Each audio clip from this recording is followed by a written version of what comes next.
pessoal, a paz do Senhor, tudo bem com vocês? Sejam bem-vindos a mais um vídeo do canal Educação Cristã, o seu lugar de aprendizado. Muito obrigada a todos vocês que estão chegando por aqui agora. Deus abençoe a vida de cada um de vocês. E se por acaso você é novo por aqui, se inscreve aqui no canal, ativa o sininho, deixa seu like, deixa seu feedback aqui embaixo. É muito importante saber o que vocês têm achado do nosso conteúdo, ok? Quero começar esse vídeo pedindo aí perdão a vocês de todo o coração. Infelizmente, nós tivemos um grande atraso na postagem das duas últimas aulas do curso de capacitação para professores da EBD. Ocorreram uma série de imprevistos. Infelizmente, não estava sob o nosso controle totalmente. Então, eu quero pedir perdão a vocês pelo atraso na postagem das aulas, mas estamos aqui para poder fechar esse curso e eu peço novamente perdão a vocês e agradeço aí por toda a compreensão que vocês vêm tendo ao longo desse tempo. Deus os abençoe e vamos embora para a aula de hoje. Hoje nós estamos na aula de número 17, onde nós falaremos sobre o professor da EBD em classes infantis, parte 2, onde nós falaremos especificamente sobre metodologia e didática voltada para classes infantis. Nós temos aqui o nosso querido professor Dominguinho, que vem nos acompanhando aí ao longo desse curso, mostrando o conteúdo da aula de hoje. Hoje nós aprenderemos novamente, trazendo para o ambiente de classes infantis, a diferença entre metodologia e didática. Nós caracterizaremos as classes infantis, nós faremos uma metodologia aplicada, uma didática aplicada e também veremos uma aplicação prática. Então, vamos embora? Vamos lá, relembrando, o que é metodologia? Metodologia é o campo que estuda a forma com que o conhecimento é produzido. Ela compreende todas as ferramentas que os educadores utilizam para transmitir os seus conhecimentos aos alunos. Então, metodologia está relacionada a método, a ferramenta. Como eu passo o conhecimento? Que meio eu vou usar para poder passar esse conhecimento? Enquanto isso, a didática ela consiste na análise e desenvolvimento de técnicas e métodos que podem ser utilizados para ensinar determinado conteúdo para um indivíduo ou grupo. A didática faz parte da ciência pedagógica, sendo responsável por estudar os processos de aprendizagem e ensino. Então, didática está relacionado a como aquele conteúdo teórico vai impactar a vida do meu aluno. Qual recurso didático eu vou usar para trazer uma aplicação prática do conteúdo que eu estou ensinando através do meu método de ensino. A gente vai ver isso de uma forma um pouquinho mais clara mais à frente, ok? Então vamos lá. Vamos caracterizar agora as classes infantis. Nós já viemos aí numa série de vídeos caracterizando cada classe, porque o professor precisa se adequar à sua classe. Cada classe é única, cada turma é única, e o professor, embora seja um só, ele tem a necessidade de se adaptar à sua classe. É por isso que a gente teve aí as nossas primeiras aulas falando da questão da mediação, falando da importância de conhecer a cultura, a bagagem dos seus alunos, e agora nós vamos caracterizar as classes infantis. Vamos lá. A infância tem as suas etapas e, por isso, é de suma importância ter as classes divididas por faixa etária, pois cada idade demanda uma metodologia de ensino, recursos didáticos e ambientação do ensino. As crianças precisam de estímulos visuais, auditivos, então invista em decorações para a salinha, invista em recursos com música, vídeos, dinâmicas, atividades de colorir, pecinhas e dramatizações, coisas que os façam gastar energia sem perder o foco do objetivo da sua aula. Então vamos lá. É importante salientar que cada faixa etária precisa ter a sua classe. Eu não posso misturar crianças de 3, 4 anos com crianças de 9 e 10 anos, porque são ensinos diferentes, são pessoas diferentes, são métodos que eu vou usar de forma diferente. Eu não falo com uma criança de 2 anos e meio, 3 anos, da mesma forma que eu falo com uma criança de 8 anos. Não dá para eu ensinar sobre a criação do mundo para uma criança de 3 anos da mesma forma que eu vou ensinar para uma criança de 9. Então, é importante a gente ter as classes divididas por faixa etária. Ah, mas eu vou ter só 2 alunos em cada classe. pelo menos esses dois alunos vão estar tendo um aprendizado de qualidade, vão estar tendo um ensino ao seu nível e eles vão poder estar aprendendo a palavra da melhor forma possível. E aí, como consequência disso, cada salinha, cada ambiente, se você não tiver uma sala, não é problema. Cada ambiente precisa ter um estímulo voltado para aquela faixa etária. Por exemplo, crianças menores, geralmente os bebês, né, até os seus 3 aninhos de idade, precisa ter um ambiente que ofereça segurança para eles. Não é legal você deixar num espaço aberto onde tenha coisas pontiagudas, coisas que possam cair e se quebrar. Então tome muito cuidado. Se você tiver uma salinha, coloque aí tatames pelo chão da sala, porque se eles caírem, eles vão estar aí seguros no emborrachado que vai ter no chão. Coloque aí peças que estão ao alcance deles, mas que não vão machucá-los. E também figuras e também ilustrações, bichinhos, decoração. Invista em estímulo visual voltado para cada faixa etária. E isso se aplica também a crianças maiores. Invista em recursos didáticos, é quando nós falaremos mais sobre isso no final da aula, como músicas, vídeos, dinâmicas, atividades de colorir, pecinhas e dramatizações, coisas que façam as crianças gastar energia sem perder o foco da sua aula. Lembre-se, EBD não é para a criança ir só para brincar. Ela pode brincar enquanto aprende, mas não negligencie o seu chamado. Ensine, mesmo que você use uma brincadeira para ensinar, mas lembre-se de reforçar e de levar a sério o ministério também infantil.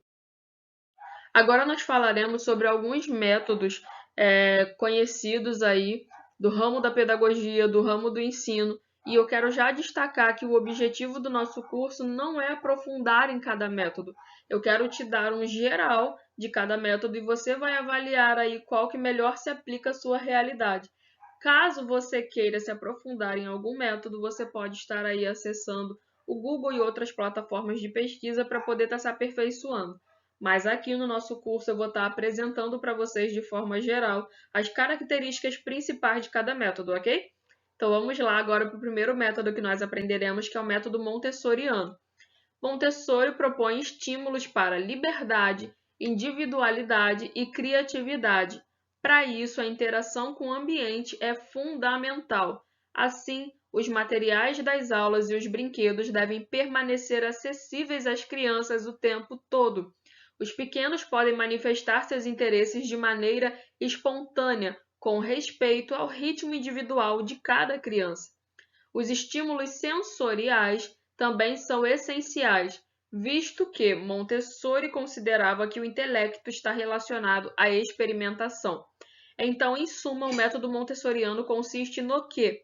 Deixar objetos ao alcance das crianças, deixar que elas participem, que elas usem aí as suas partes sensoriais, seja a audição, seja a visão, o tato, que elas usem os seus métodos aí, seus sensores, né, os seus 5 sentidos, para elas poderem aprender enquanto participam do ambiente que as cercam. Aqui eu botei para vocês alguns exemplos, olha só, uma classe menorzinha de bebês, a gente vê, ó, que tem bichinhos ao alcance das crianças, a gente vê que tem brinquedos ao alcance das crianças, a gente vê, ó, que tem um menininho aqui numa barra. A gente só tem que tomar cuidado com o tipo de objeto que você vai deixar ao alcance das crianças. Cuidado com pecinhas pequenas, coisas que podem machucar, coisas que elas podem levar à boca, engolir, se machucar. Então tenha muito cuidado com isso. E quando a gente vai falar de classes maiores, reparem que aqui a gente tem crianças um pouco maiores e a gente tem, ó, uma série de objetos ao alcance delas, aonde elas podem pegar e participar. Ah, então quer dizer que a aula vai ser cada um aprendendo o que quer? Não, você é o professor, você guia essa aula, mas as coisas ficam ao alcance dos seus alunos, eles têm autonomia para poder tocar, sentir, um ensinar para o outro, um falar com o outro, trocar conhecimento enquanto eles experimentam, né? Enquanto eles sentem e fazem essa interação relacionada à experimentação. Montessori acreditava que o aprendizado acontece enquanto a pessoa experimenta. Então, vamos lá. O próximo método é o método ativo, onde tem como base o protagonismo do aluno, ou seja, o processo de ensino-aprendizagem é focado totalmente na experiência do estudante. Algumas características deste método ativo pode ser sala de aula invertida, onde o aluno assume a posição de tutor, de professor, e ele ensina. Então, o aluno pode estar explicando um tópico, você pode escolher um aluno para poder ministrar uma aula, tudo deve ser alinhado certinho. O ensino ele pode ser híbrido, você pode começar aí dentro da EBD e depois dar uma parte online, ou você pode estar levando para um ambiente fora do templo, tudo alinhado com a sua liderança, tudo programado com a autorização dos pais. A gamificação, onde eu tenho a utilização de jogos para poder aí trazer um estímulo maior dos meus alunos. A cultura maker, que está relacionada a projeto, onde os alunos produzem aí, seja maquete, seja produzir um protótipo de alguma coisa, de forma que eles experimentam, e isso está linkado aqui com a aprendizagem por projetos, de forma que eles experimentem, de forma que eles façam isso e eles aprendam enquanto fazem. Isso é muito usado no ambiente escolar, porque tem laboratório, tem isso, tem aquilo. Como trazer isso para a EBD? Como eu disse, a gente pode estar aí elaborando uma aula específica para aquela situação. Por exemplo, se eu vou falar de ação social na minha lição, eu posso elaborar uma ação social para de fato fazer com os meus alunos. Se a minha aula aborda o assunto de oração, eu posso estar vendo aí alguma forma de trazer isso de forma mais prática, onde os meus alunos vão participar ativamente desse processo de aprendizagem. Outro método é o método freiriano, que ela é baseada no ideal de educação de Paulo Freire, onde o educador acreditava que a consciência crítica e a autonomia deveriam ser centrais no ensino. Dessa maneira, o professor ele aprende enquanto ensina e a escola se torna um espaço colaborativo de construção de conhecimentos. Assim, o professor é mediador do processo educativo. Então, o método freiriano consiste aí na concepção de que o professor é mediador e ele ensina e aprende com os seus alunos. O método construtivista, ele defende que o conhecimento é construído e não adquirido, ou seja, não é uma coisa que eu falo, eles escutam, absorvem e beleza, aprendeu. Não, ele é construído. O aluno aprende a aprender, ou seja, eu vou dar a ele ferramentas para que ele desenvolva um pensamento crítico, para que ele desenvolva, então é assim, então quer dizer que é isso. E as experiências práticas são muito relevantes para essa proposta pedagógica. Como que isso se dá? Os educadores devem incentivar os estudantes a aplicarem os seus conhecimentos. E no que se refere às avaliações, não existe resposta certa e errada. É importante que se leve em consideração o raciocínio do aluno para que se possa pensar coletivamente. Eu vou falar para vocês aqui um exemplo que eu já presenciei em algumas EBDs, onde no final das aulas tem-se lá, o superintendente vai fazer perguntas relacionadas às lições. E aí agora falando de classes infantis, geralmente a professora manda lá as perguntinhas no papel para o superintendente para ele poder estar fazendo essas perguntinhas e a classe responde. Algumas professoras ensaiam a resposta com seus alunos nas suas salinhas para quando chegar lá dentro do templo todo mundo responder certinho. Mas já aconteceu situação do professor deixar o aluno responder baseado no que ele aprendeu. E aí, quando chegou lá dentro do templo, o aluno deu a resposta com a sua linguagem, com a sua fala, com a maneira que ele entendeu, e a resposta estava correta. Só que foi com as palavras do aluno. Ele não só copiou um texto da revista e repetiu. Ele falou baseado naquilo que ele entendeu. E o superintendente disse: não, a resposta está errada. Por quê? Ele queria uma cópia do que estava escrito no papel. Então, repare que o seu aluno ele não deve decorar. Decorar não é aprender. Você vai estar decorando, mas não garante que você de fato entendeu o que aquilo quer dizer. Então, o método construtivista está baseado nisso. O aluno aprende a aprender, ele passa a ter um pensamento crítico e ele passa a responder baseado naquilo que ele entendeu. Se ele entendeu errado, você tem a função aí de ajudá-lo a chegar na resposta correta, mas você deve avaliar a linha de raciocínio que ele teve para poder chegar naquela resposta. Então, não boicote o seu aluno de cara porque ele não usou a mesma palavra que está escrita na revista. Avalie a linha de raciocínio dele, ok? Para você também não boicotar, não trazer aí um desânimo, já que às vezes é difícil a gente ter a interação dos alunos. Agora nós vamos falar um pouquinho do método Waldorf, aonde ele considera que os primeiros 7 anos de vida são fundamentais para o desenvolvimento humano. A pedagogia de Waldorf é ancorada em 3 princípios: pensar, querer e agir. Com isso, tem o objetivo de formar indivíduos mais livres, conscientes e responsáveis, o que precisa ir além do aprendizado puramente intelectual. Então, as aulas baseadas nessa metodologia, elas têm a presença marcante de artes, contato com a natureza e trabalhos manuais. A aprendizagem é dividida em ciclos e não em séries, como acontece na educação tradicional. Eu trouxe aqui para vocês uns exemplos, onde a gente tem aqui música envolvendo os alunos, onde a gente tem aqui plantio envolvendo os alunos. Aí eu quero trazer para vocês um exemplo prático baseado aí, trazendo para o ambiente da EBD. Na igreja a gente tem músicos, na igreja a gente tem instrumentos musicais. Então, que tal você pensar aí numa das suas aulas, você convidar o violonista da sua igreja para participar da sua aula e cantar um louvor com os alunos que tem a ver com a lição? E se você tem algum aluno que estude música, que saiba tocar algum instrumento, por que não trazer um pouquinho de música para a sua aula de modo que seus alunos participem? Ah, meus alunos não sabem tocar nenhum instrumento. Trazer aqueles instrumentos de percussão, um pandeirinho de ritmo, uma maraca, um triângulo. Então, para você ver aí a participação ativa dos seus alunos. A nossa aula vai falar sobre criação. Que tal a gente levar os nossos alunos para um espaço que tenha terra e a gente plantar aí algumas sementes de algumas coisinhas? Que tal a gente fazer uma hortinha em algum canto da igreja? São N situações que você pode estar aí pensando, usando a sua criatividade e trazendo para o ambiente da EBD. Você não precisa se fechar numa metodologia apenas. Cada aula você pode usar uma metodologia diferente, aquela que melhor funcionar com seus alunos. Você precisa testar e ver qual que melhor eles absorvem, qual que melhor eles aprendem, ok? E aí agora nós vamos ver aqui alguns recursos didáticos. Como que eu vou aplicar o que eu vou ensinar e como que eu vou engajar o meu aluno? Essa é a pergunta que você deve fazer quando você vai pensar em didática. A gente tem aí como recurso didático quadro negro ou branco, giz ou canetão, apagador, giz de cera, canetinha, lápis de cor, vários tipos de papel, já que a criança, né, tem a parte sensorial, a parte de colorimetria, aparelho de som, filmes e vídeos, câmera, computador com projetor, jogos. Já pensou em colocar seus alunos para gravar um mini filme? Para fazer um vídeo, uma pecinha baseada aí numa lição? São N coisas que você pode estar fazendo de trazer seus alunos para participar mais das suas aulas. Agora nós vamos aqui para um exemplo prático para a gente poder estar vendo como que a gente vai aplicar essas metodologias aí.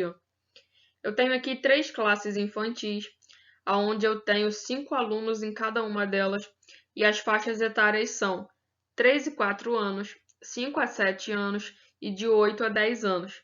Agora eu vou escolher um método pedagógico para cada classe, lembrando que isso daqui não é regra. Como eu disse para vocês, vocês podem estar escolhendo um método para cada tipo de aula e aplicando da melhor forma possível. Mas aqui eu vou caracterizar as salinhas, como as salinhas vão se dar com a melhor metodologia. Para as crianças menores, eu vou usar aqui o método montessoriano, onde eu vou deixar itens de fácil acesso para poder estimular a parte sensorial dos meus alunos. Para as crianças aí de meia faixa etária, as de 5 a 7 anos, eu vou estar colocando aqui o método Waldorf, onde eu vou ter o contato com a natureza. E aí, para as crianças maiores, eu vou ter o método construtivista, aonde eu vou colocar atividades que solte a imaginação dos meus pequenos.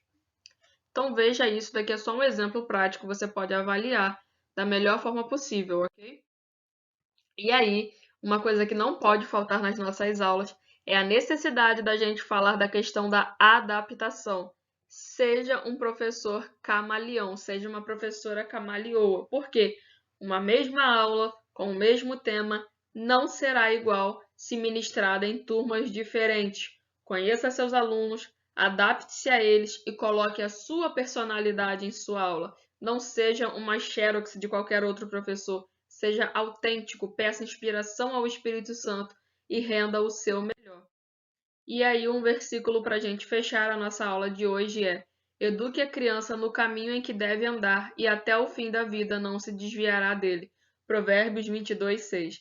Deus abençoe a sua vida, fique com Deus e até a próxima aula. Tchau, tchau!